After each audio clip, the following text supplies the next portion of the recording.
Inside me there is something.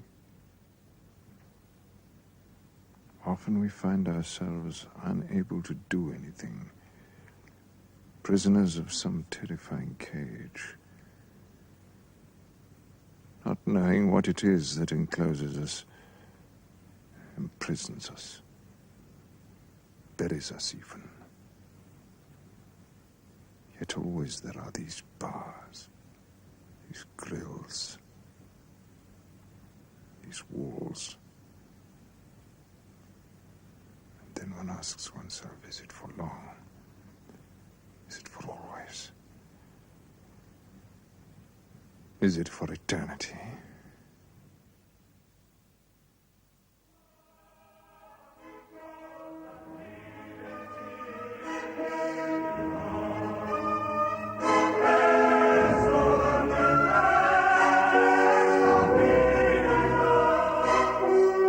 What is this strange, mysterious quality which Delacroix, to the glory of our age, has interpreted better than anyone else?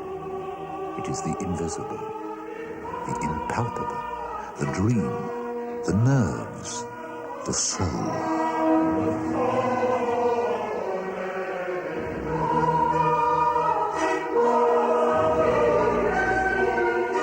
And they saw appear a horse mounted by a terrible rider dressed in magnificence, and straightway 2 other youths full of force and beauty, brilliant in glory and richly apparelled. And on both sides they held him, and whipped him, and struck him without cease.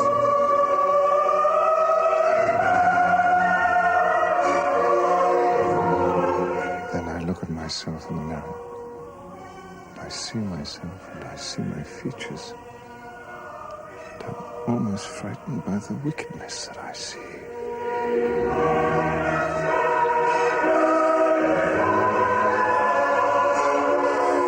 The fear that you may wake inside you a sleeping lion, that its roars may shake and shatter all the fundaments of your existence. The morality of his works, nothing but devastation, massacres, and conflagrations, all of them bear witness against the eternal and incorrigible barbarity of man.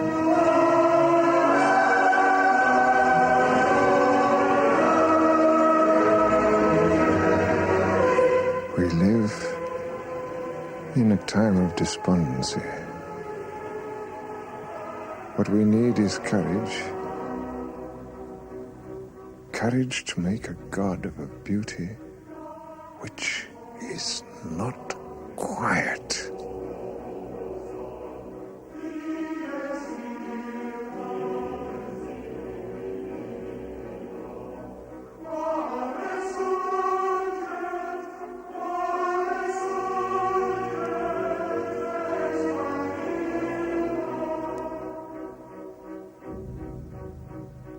An unquiet beauty.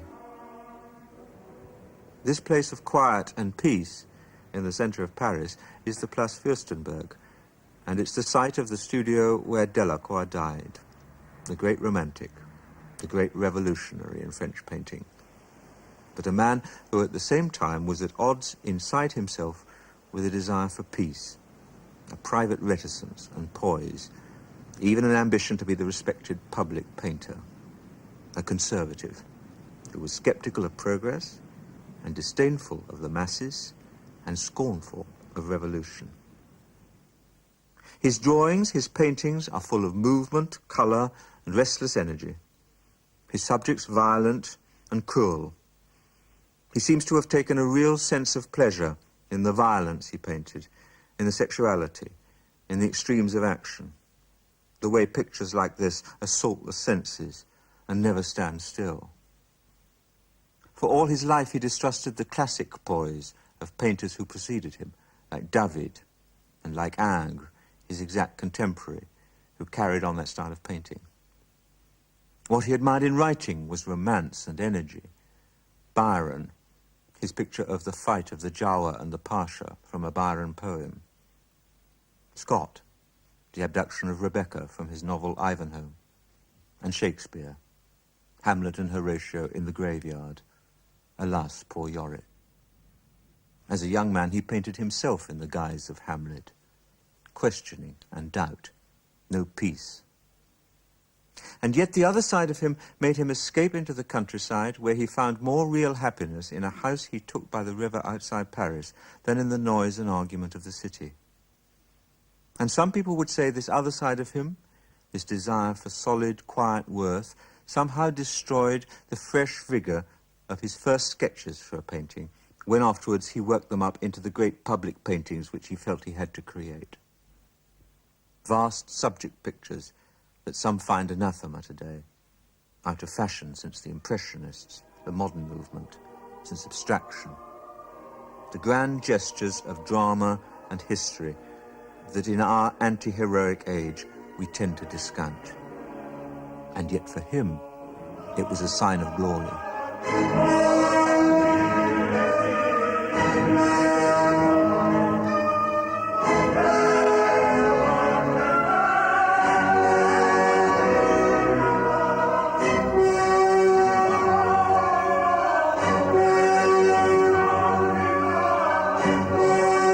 Glory he had to celebrate.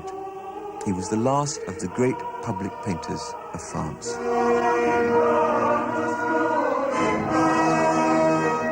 But there's one thing more. In a sense, Delacroix was also the first of the moderns. Many of his pictures were copied by the modern school. He was a painter's painter.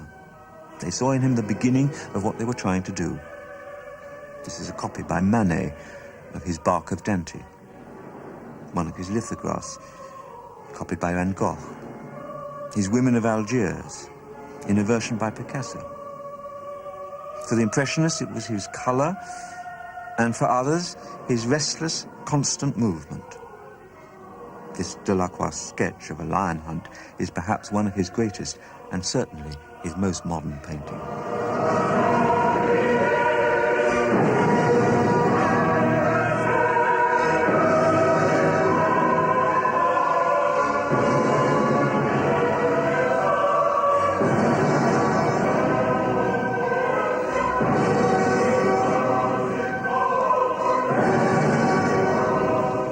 Courage is needed to make a god of beauty, which is not quiet.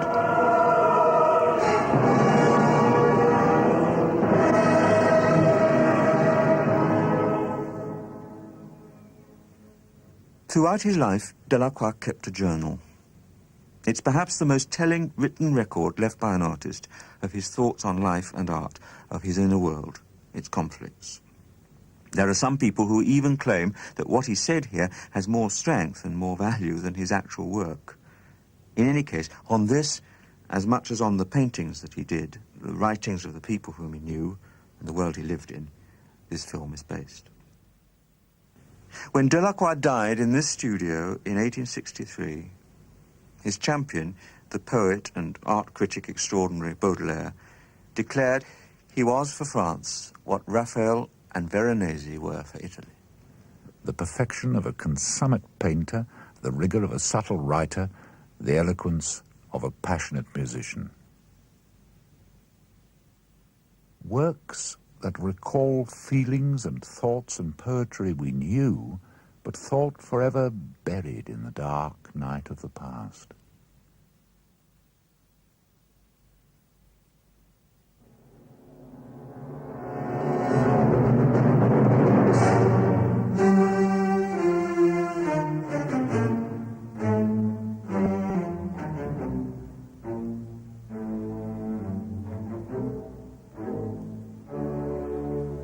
Into this dark night, Delacroix was born. The aftermath of revolution, terror, attempts at government in France, and the rise to power, the victories and defeats of Napoleon. We live in a time of despondency. But also of the grand design, the new empire, the new Rome. David, official painter of the age. David the classicist. David who had to go into exile when Napoleon fell. But there was a new spirit stirring as well, which was a revolt against the classic mode. The Baron Gros, a painter whom Delacroix met, Napoleon visiting the victims of the plague at Jaffa. Above all, Géricault, his wounded cuirassier, his horses. His raft of the Medusa, marking the tragedy of a French shipwreck. Young Delacroix posed as one of the survivors.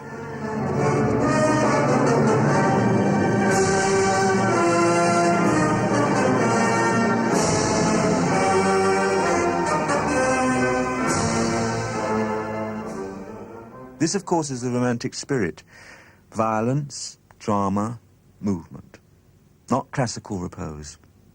The artist as a revolutionary, out to express an alternative world to the one of day-to-day order, to build other worlds of imagination, because the structure of the ordinary one had been effectively destroyed. 1789 had done that. The raft of the Medusa was painted in 1818. The Bourbons restored to power again, Napoleon defeated and in exile. But stability was dead. In 1830, there was to be another revolution. In 1848, there was yet another coup d'etat, and yet another emperor, Napoleon III. This is the political background to Delacroix's own life. We live in a time of despondency. Create a beauty which is not quiet. And yet his personal life, his early years, were quiet enough. Except perhaps for a mystery that still surrounds his birth. He was born in 1798, the son of Charles Delacroix, minister under the Directory, later provincial prefect. But rumour had it that his real father was someone else, a family friend, the famous statesman Talleyrand. There wasn't much money. The family had been supporters of the emperor and lost their status when Napoleon fell from power. But he managed to go to a good school in Paris where he won awards for classics and for drawing, and then went on to art school at the Beaux-Arts, during which time he came in contact with other painters like Gros and Géricault. These early Delacroix drawings were done in the studio while he was living in Paris with his sister. But there were also visits to the country, to his cousins, to his brother's house, where on September the 3rd in 1822 he started to keep his journals. Delacroix was 24. I am carrying out my plan of keeping a journal, writing for myself alone. That way I shall tell the truth. Random thoughts which come to me from time to time. Montaigne, after all, wrote in fits and starts. Better that way. Thoughts as they occur with no fear of contradicting oneself. More to glean from that than in a work combed or squeezed or cut up for the sake of form. Last night's sensations. There was a full moon, vast and red in a cloudless sky. Lizette's voice in the distance. My heart beats faster. She isn't truly pretty, but a certain delicacy. As when she came 2 or 3 days ago, it was Sunday. The others had gone on ahead.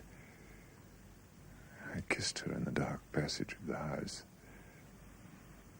She told me to stop.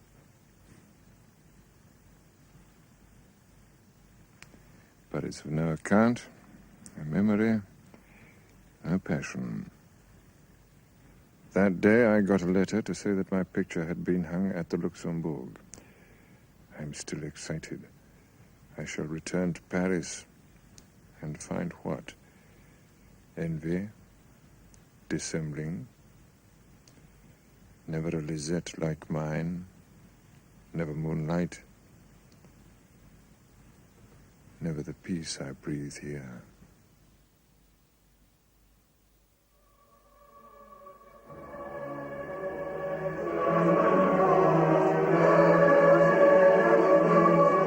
Mentre noi correvamo la morta gora, dinanzi mi si fece un pien di fango e disse: chi sei tu che vieni anzi ora e io nulla? Se regno non rimango, ma tu chi sei che sei si fatto brutto? But he was excited. Of course he was. The first time Delacroix exhibited at the yearly Paris Salon had an immediate public success, the Bark of Dante. It was a picture based on an episode in Dante's great epic poem, The Inferno.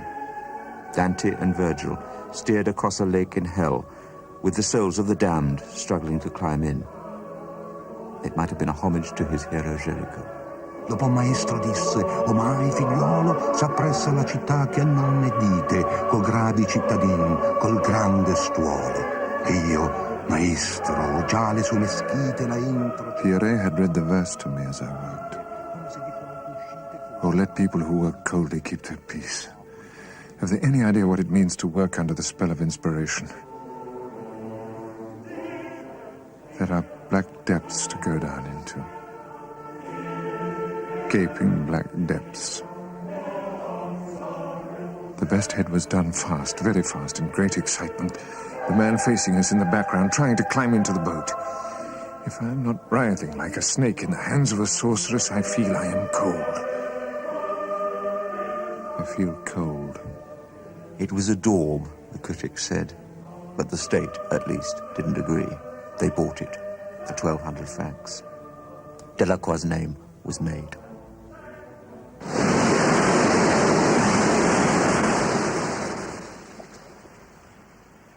It was the first of many pictures of water, of the sea, its movement, its drama.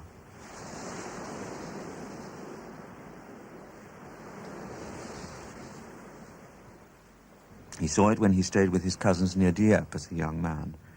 He saw it again in middle age. Everything that is great provides the same sensation. What is the sea? Why is it sublime? Because of the enormous expanse of the water. At high tide, breaking in fury, the vague look of things which comes in the dark adds more to the impressions. The merest half glimpse of the waves, the rest lost on the horizon. Dieppe, Sunday, September the 12th. I went to pay my last visit to the sea. It was in a state of fine calm. I could not tear myself away.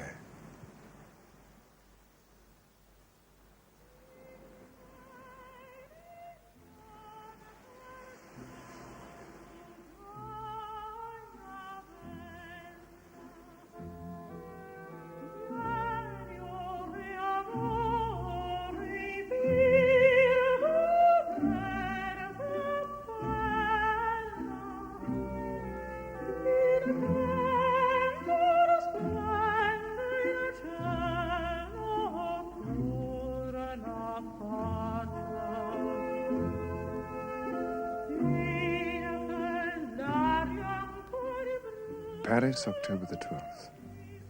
The marriage of Figaro. I come home full of noble ideas. He is really the creator, Mozart. I won't say of modern art, for no more of it is being produced now, but of art carried to its summit, beyond which perfection doesn't exist. Music, opera, plays, picture exhibitions, the life of the Paris salons, the life of a young man in society, literary friends, ordinary friends, love affairs. He never would marry. Maybe his art was too important, those tensions that often seem somehow to exist between creative work and private life. I'm only happy, completely happy, when I'm with a friend. But it is one of the great misfortunes of human existence that one can never be fully known and felt. It is, in fact, the supreme affliction. And so I must return to solitude. Painting plagues and torments in 1,000 ways, like the most demanding mistress. The pattern of my days is always the same. An infinite desire for what we can never obtain. An emptiness we can never fill. An intense longing to produce in all ways. To wage war as much as possible against time. Time that sweeps us inexorably along. was frightened as a child. Why didn't you receive me as coldly as you love me? What rights have I over you? Why did you welcome me the way you did? To thrust me back into my madness again? She came to my studio, much more tranquil.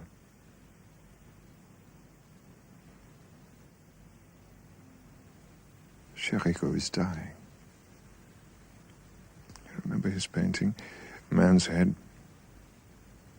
A landmark. And to die amidst all that one has created and all the vigor and passion of youth.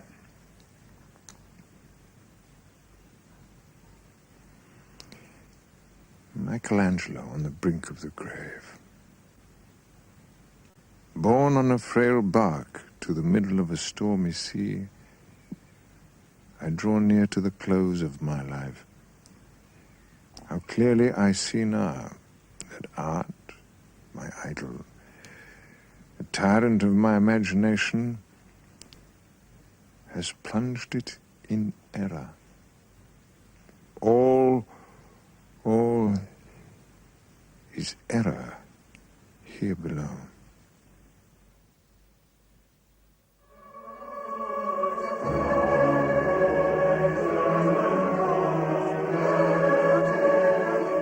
Without daring, extreme daring, there is no beauty. I do not love reasonable painting. Dare to be oneself, surpass oneself, to be everything one can be. 1824, the Salon. The massacre of Chios. A massacre of painting, one former friend described it. But once again, the work was purchased by the state. Monday, January the 12th. I'm really beginning my picture. Lunched with Voutier. He told me what actually happened. 2 years ago, 20,000 Greeks killed at Chios by the Turks. The rest taken into captivity.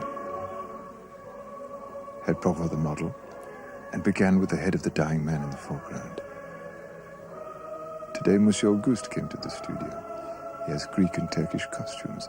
Tomorrow I'm going to select some. His praise gave me new life. Painted the drapery of the woman in the corner. Yesterday retouched her. Also did the foot and hand of the woman on her knees. Had Berghini today, 5 francs. Used him for a sketch of the man on horseback. Redid the man lying down. The intoxication of work. Intense sadness and despondency all evening. What torments me is my loneliness. The more my nature expands with friends, the pleasures and habits of everyday life, the more it seems to escape me and retreat into its fortress. My picture is acquiring a twist, an energetic movement that I must absolutely complete in it. I need that good black, that blessed dirt, and those limbs that I know how to paint and few others even try to get. If only it all holds together. Smile of the dying man. The look of the mother's eyes. Embraces of despair. Precious domain of painting. A silent power that at first speaks only to the eyes, but then wins over all the dominion of the soul. And there is the spirit, the real beauty. A writer has to say almost everything to make himself understood. But in painting, it's as if some mysterious bridge was set up between the characters in a picture and the person who sees them. We have to be very bold, without daring, extreme daring. There is no beauty.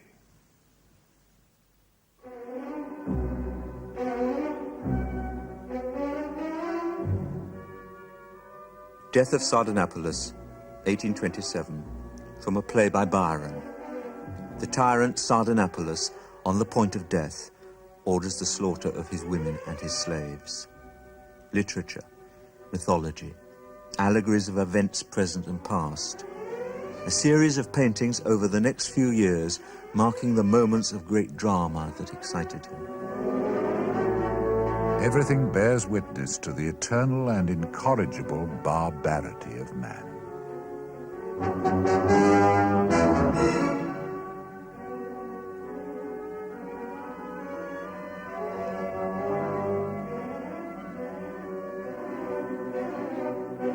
Greece expiring on the ruins of Missolonghi. Missolonghi, where Byron died. The Greek War of Independence.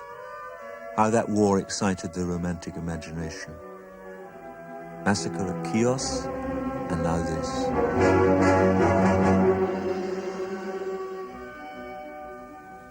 Realism is the antithesis of art. The first of the arts, music, what does it imitate? Cold exactitude isn't art.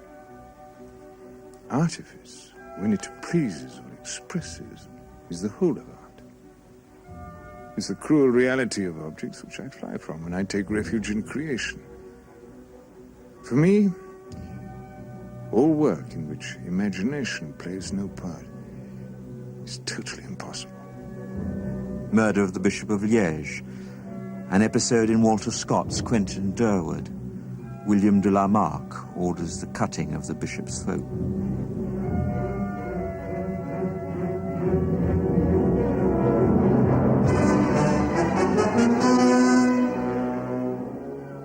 Who would ever have thought that anyone could paint the clamor of a crowd? Movement, yes, but this picture howls, it shouts, and it blasphemes.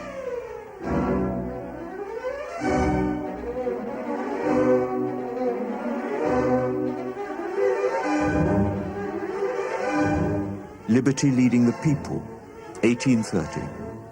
The Paris barricades, the July Revolution. Bought by the state for 3,000 francs. And the award of the Legion of Honor. But the words, man is born free, never has a weightier bit of foolishness been uttered, no matter who the philosopher was who said it. Liberty won at the cost of fighting is not really liberty at all. How old we are. How old it all makes us. I have seen enthusiasts, and they were young. Nothing reveals better than revolutions the absolute necessity that the old surrender their places to young blood. As for me, I am as cold as marble, and perhaps I will end up being just as insensitive.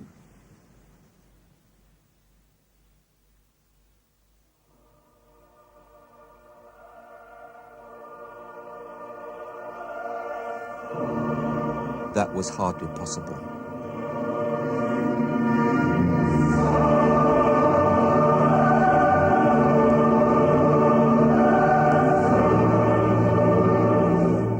I am like a man in a dream who is afraid he may wake up and find the things he is seeing have escaped him.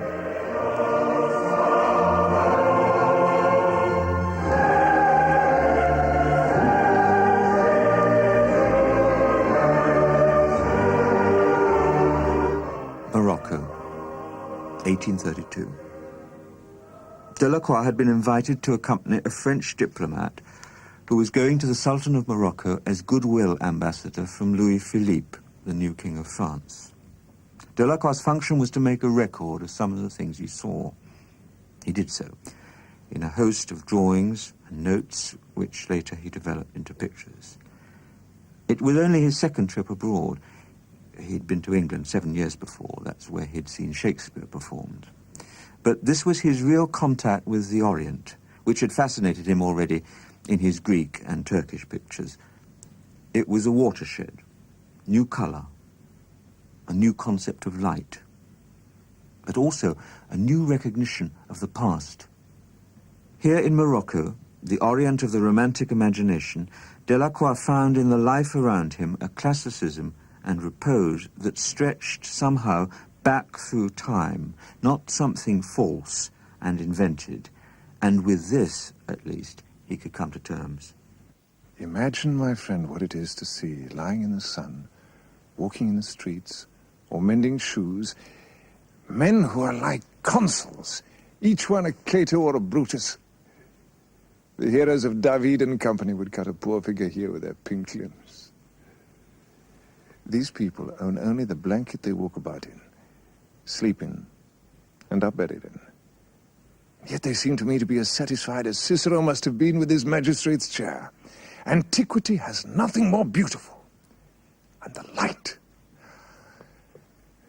The only thing is, I begin to be worried about my eyes.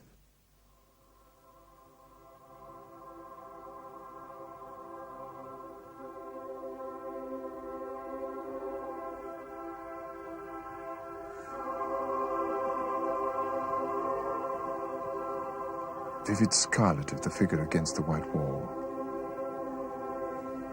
Patches of white over the whole hill. White always dominant.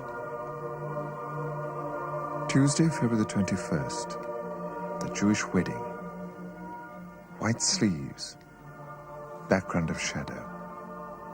At Jewish marriages, everybody's invited. I found the street door in the inner courtyard so packed with people that I had the greatest trouble to get in. The musicians were sitting with their backs to the wall at one side, and all the rest of the way round the courtyard there were spectators. On one side squatted the Jewish women dressed for the occasion. On the other stood or sat distinguished Moors, whose presence was considered an honor to the marriage. The din was hardly conceivable. The women to the left, white and gold, yellow handkerchiefs. The shadows full of reflections, white in them. I know now, the enemy of all painting is grey. There are neither lights nor shadows. There is colour for each object, reflected differently on every side.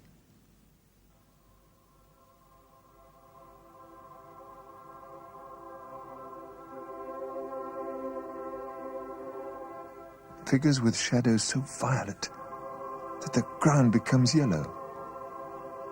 White objects casting shadows with blue reflections. Enchanting view while descending the ramparts. After that, the sea. Cactus. Enormous aloes. Patches of brown grass in the sun. Then two horses fighting. They stood and fought with a fierceness which made me tremble. Marvelous for a painting. The black reared furiously. The other kept on and on, biting him from behind. The most fantastic and graceful movements that Gros and Rubens could have imagined.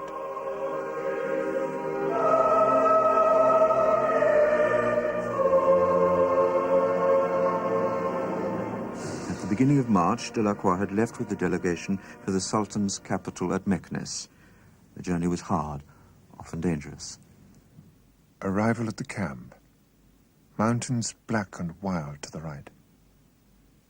Powder play on the plain before the river. Disorder. Dust.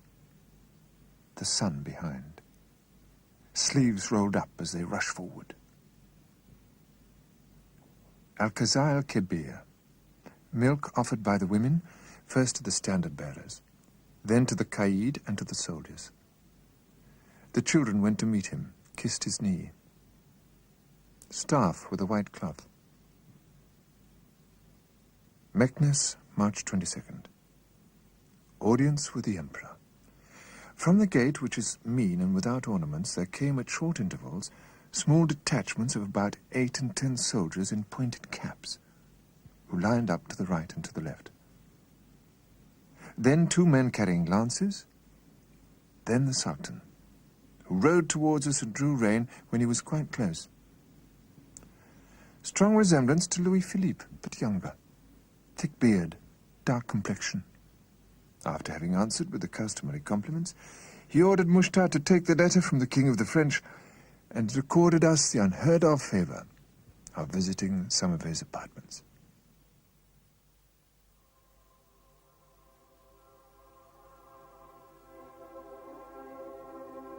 In painting, a few beautiful lines, a sketch with great feeling, can equal in expression the most finished work. There are two things that experience must teach us. The first, that one must correct a great deal, but the second is that one must not correct too much. Study first, make mistakes if necessary, but work freely, improvise, allow yourself freedom, discover in the process of doing. The original idea is the egg, the embryo. It has everything in it. What you must do is set that everything free.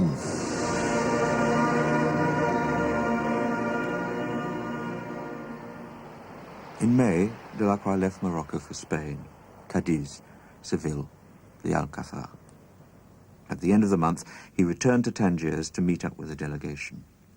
They left for Oran and Algiers. This last stop on their return journey home was to produce the greatest picture he ever painted, inspired by the journey to North Africa, Women of Algiers. Renoir said he could smell the incense in it. Cézanne said the colour of the slipper entered one's eyes like red wine going down one's throat. Striped blouse, green striped with gold. Trousers deep green, green, yellow and gold. This is woman as I understand her, not thrown into the life of the world, but withdrawn at its heart, as its most secret, delicious, and moving fulfillment. As if in the time of Homer, I know the Greeks now, and Rome is here. Rome is no longer in Rome. I am like a man in a dream.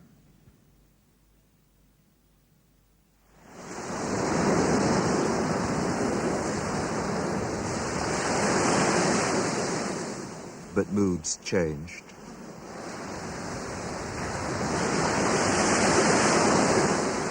One wants to enjoy everything. One doesn't even know how to enjoy oneself. Know oneself fully. Appreciate what one is. And when you don't do this, it's as if you were someone else. Then, after all, more often than not, it's possible only in solitude. The subject is yourself.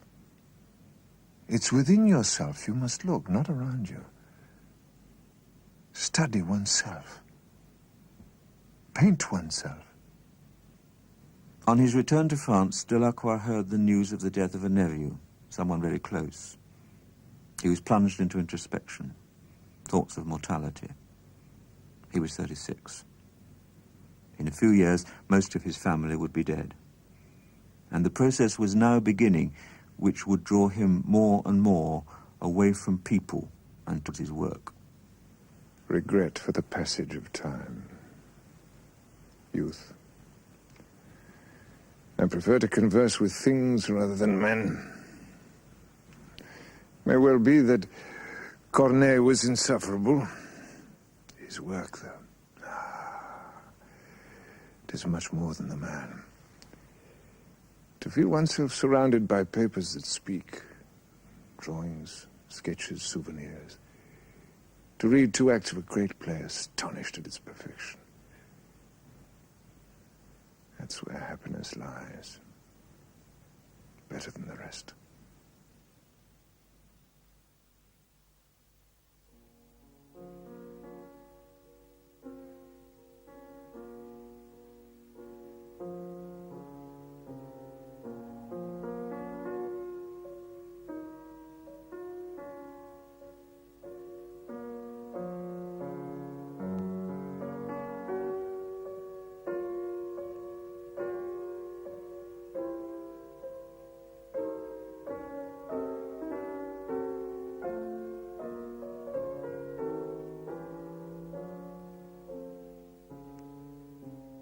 ma pauvre amie.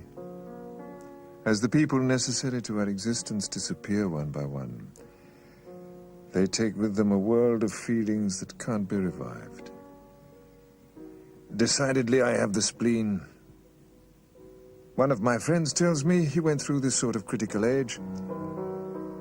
We shall work on, my dear friend, until the moment of our death. What else in the world is there to do? Except perhaps get drunk, when reality has ceased to measure up to what one dreams.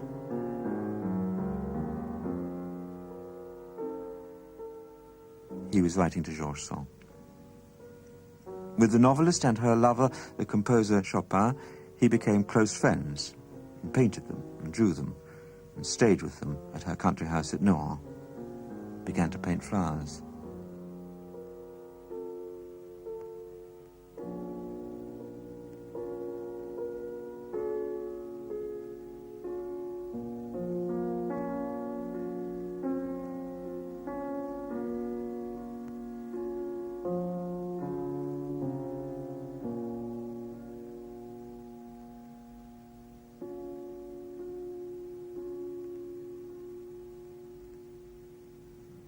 I came upon him in an ecstasy of enchantment in front of a yellow lily, of which he had just understood the beautiful architecture. That was the extraordinary word he used. And then he came to see my dried plants. This, he said, is grace in death.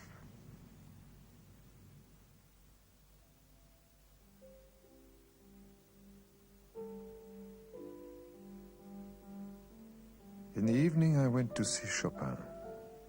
We talked of music, of Madame Sand, her virtues, her vices. As for him, his physical suffering stops him from taking interest in anything, and in work most of all. I said this would happen to me. He said no, I had enough strength to resist. You will enjoy your talent in a kind of serenity which is a very rare privilege.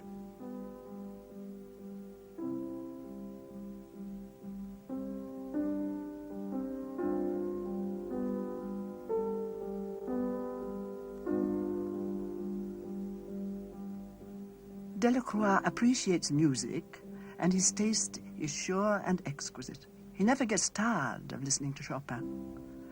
Chopin, for his part, accepts this adoration and is touched by it. But when he looks at a picture by his friend, he's quite miserable.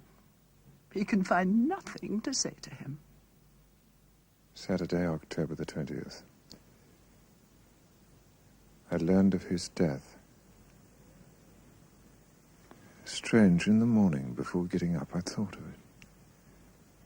Once again, the same premonitions. What a loss. What wretches remain alive, and that magnificent soul burns out.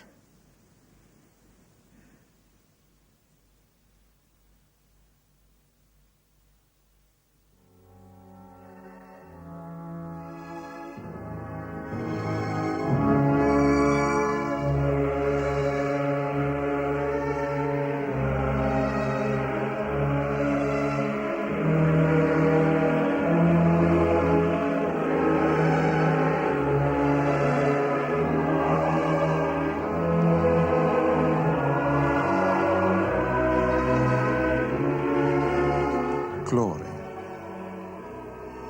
All great men have had a sense of their power, have taken in advance the place that posterity gives them only later.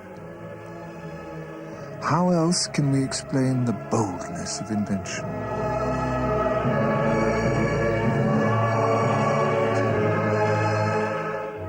Once again, the sharp swing out of inner melancholy into public expression.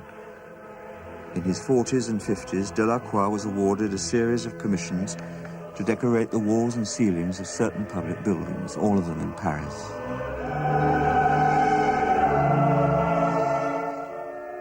Palais Bourbon, the Palais de Luxembourg, the Louvre, the Church of Saint-Denis du Saint-Sacrement. He was still not a member of the Academy, although he'd applied several times, and for painters like Ingres and the artistic establishment, Delacroix was still an outsider, but he had an admirer in the statesman Adolphe Thiers, and later, when Louis Napoleon came to power, with the record of his family's loyalty to the Bonapartes, Delacroix would benefit even more from patronage. But in the meantime, work like this was the result. The library of the Palais Bourbon.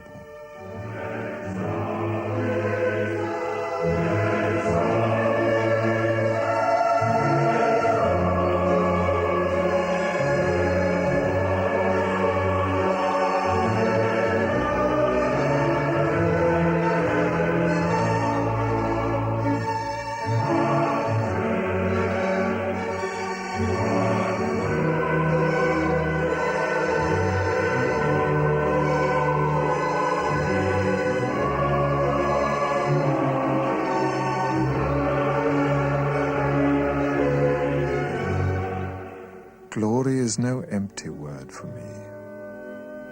It is a sublime instinct, given only to those worthy of achieving it. But it comes at a price. Let the young remember that. The fashion of the moment is very tempting, but glory is earned hard.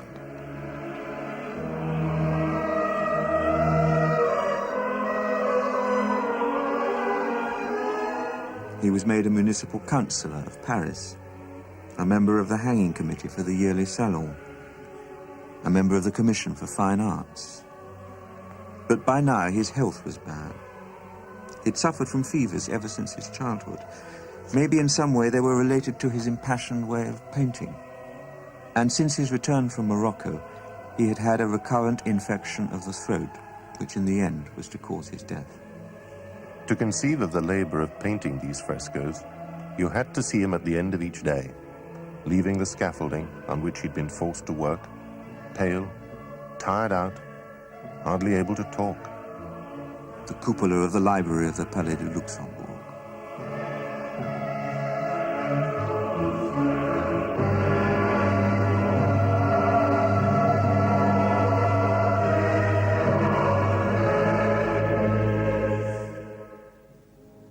Novelty is in the creative mind, not in nature, not in the image that's painted.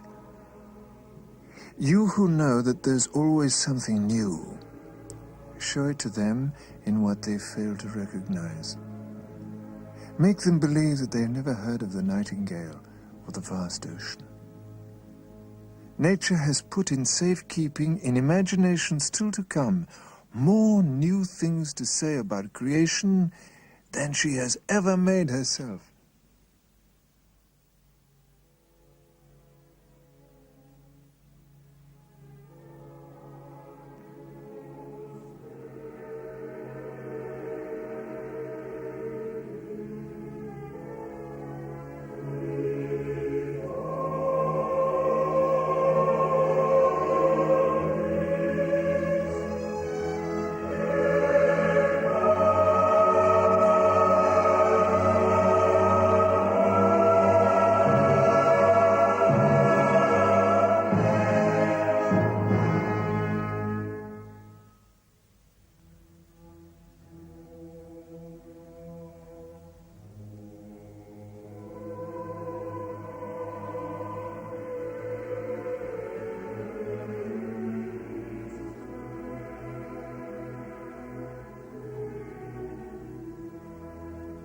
Delacroix may be alone in this our age of unbelief, has conceived religious paintings which are neither empty nor cold, neither pedantic nor mystical. Consider this Pietà at the Church of Saint-Denis. The simple grief of a mother, and yet at the same time the majesty of the Queen of Sorrows. He is the heir to the great tradition. Take Delacroix away and you break the chain of history.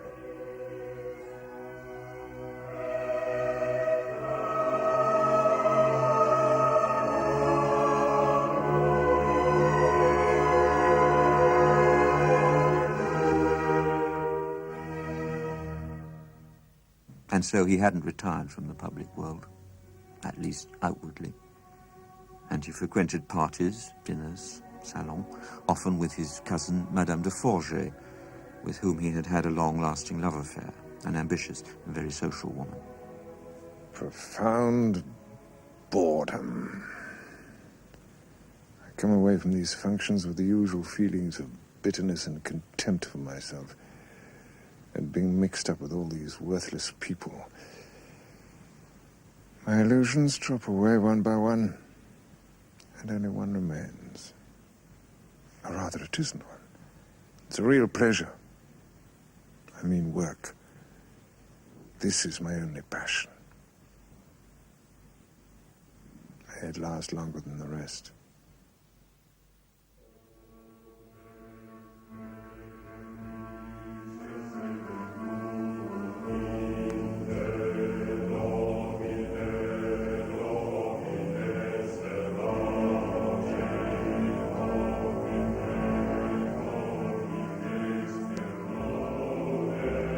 Get outside the world of day-to-day ideas, outside the street, which is my universe, and give myself a shaking up. Read in the book of creation. This is happiness.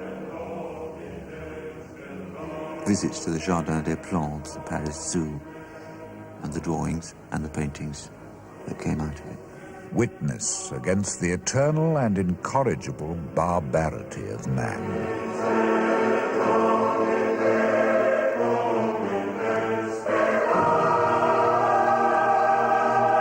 The energy, the violence of his easel paintings during the years he did his frescoes did not diminish.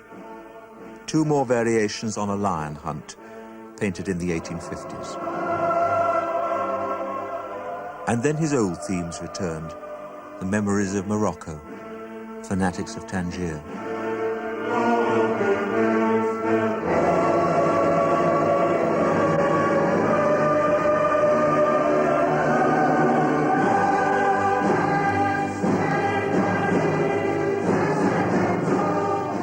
On the 10th of January 1857, after 8 applications, Delacroix was finally elected to the Institute, made a member of the French Academy.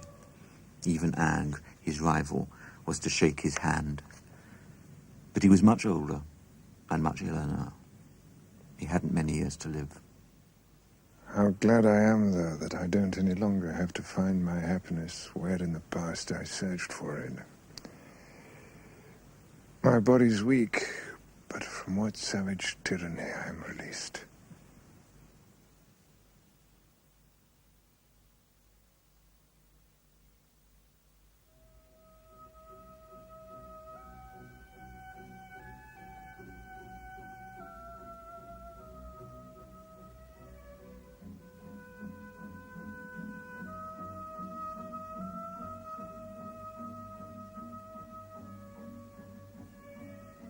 Champs Rosés, the calm and freedom I enjoy here. The other night near Gilbert's garden, a scent from the time of my youth, so sharp, so marvelous I can't describe it. I walked back there, 5 or 6 times. I couldn't tear myself away.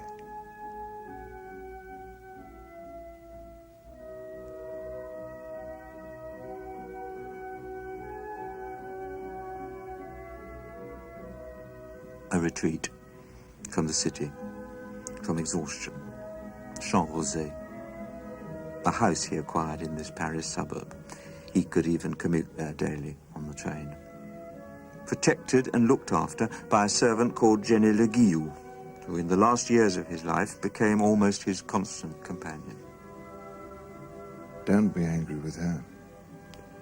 She acts as a sentinel over my time and my life.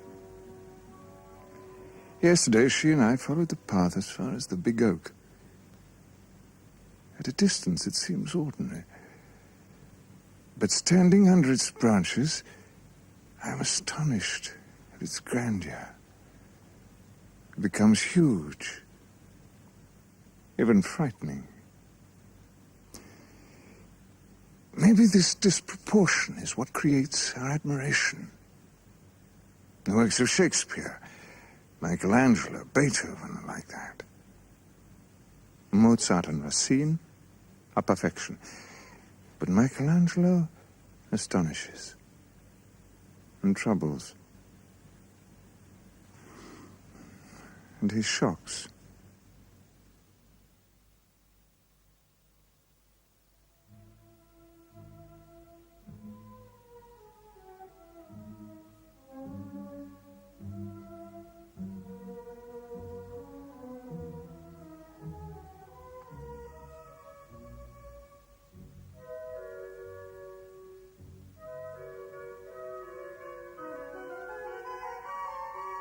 When we look at nature, it's our imagination that makes the picture.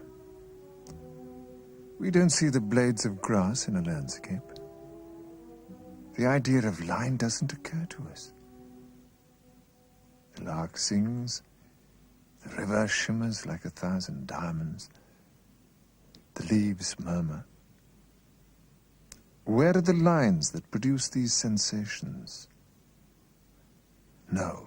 The forms of a tree are only a dictionary to which the artist goes to reinforce his own fleeting impressions, or rather, to find confirmation of them.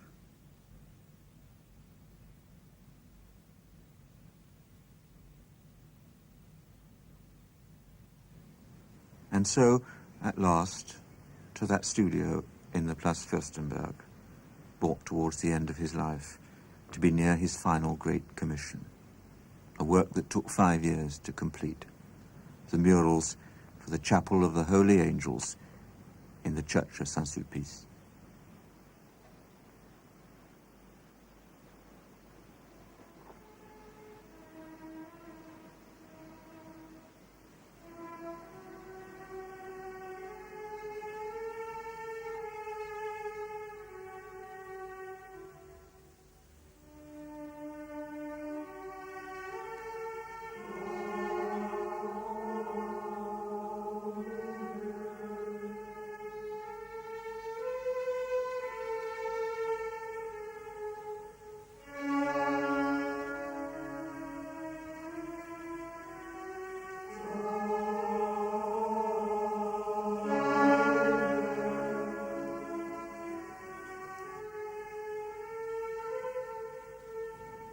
They were a commentary on good and evil. Michael the Archangel defeating the devil, declaring the triumph of God. The Emperor Heliodorus beaten for trying to rob the Temple of Jerusalem. Jacob wrestling with the angel for the sake of spiritual grace. Trials, God sends his elect. That must have been Delacroix's meaning. The struggle, the effort. No peace.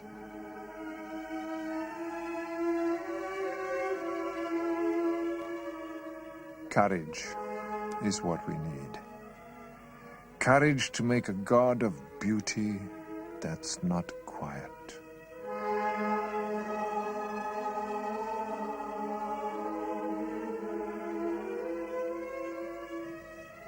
And Jacob was left alone, and there wrestled a man with him until the breaking of the day. And the man said, "Let me go, for day is at hand." And Jacob said, "I will not let thee go, except thou bless me." And he said to him, "Tell me, I pray thee, thy name." But the man answered not, and would not tell him. And yet he blessed him.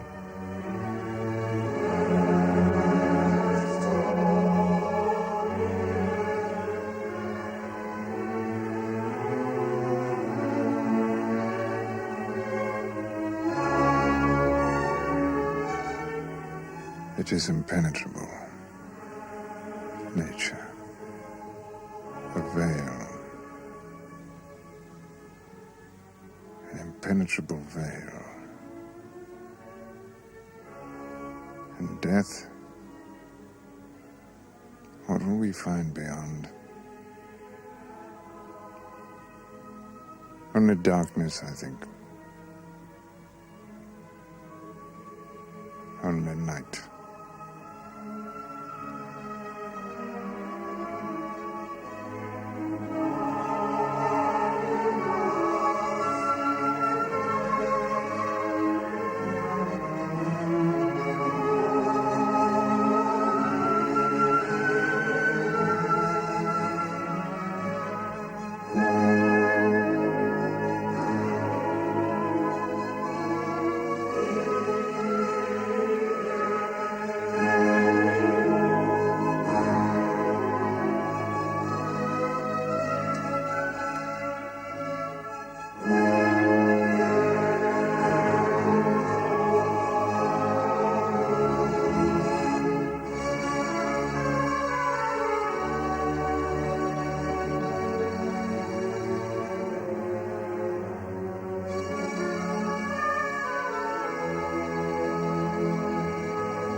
Delacroix died, probably from tubercular laryngitis, on the 13th of August, 1863.